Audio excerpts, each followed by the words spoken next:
Hello મિત્રો, હેલી એજ્યુકેશનમાં આપ બધાનું સ્વાગત છે. આજે આપણે ત્રિકોણની કેટલી સંખ્યા છે એ આપણે શોધવાના છે, બરાબર?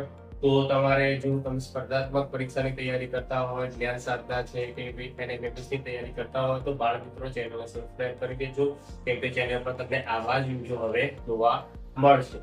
તો અહીંયા જે ત્રિકોણ આપણને આપેલો છે, આ ત્રિકોણની અંદર કેટલા ત્રિકોણ સમાયેલા છે એ આપણે શોધવાનું છે. તો આ એકદમ સરળ રીત છે. આના ભાગ કેટલા છે એ તમારે જોવાના છે. 1 2 3 4 ચાર ભાગ છે, તો ચારે ચાર ભાગને આપણે લખી દઈશું 1 2 3 4. બરાબર?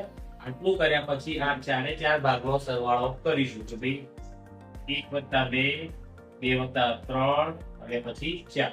આનો સરવાળો કેટલો થશે? 1 2 3 3 ને 3 6 6 4 10.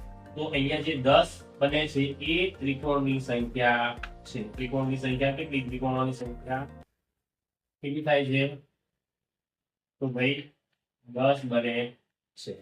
તો મિત્રો આવો જ ત્રિકોણ આપણી જોડે બાજુમાં આપી દીધેલો છે. તો આ ત્રિકોણમાં કેટલા ત્રિકોણ સમાયેલા છે તમારે કોમેન્ટ કરવાનું છે. અને હેલી એજ્યુકેશનને સબસ્ક્રાઇબ કરી દેજો. Thank you so much.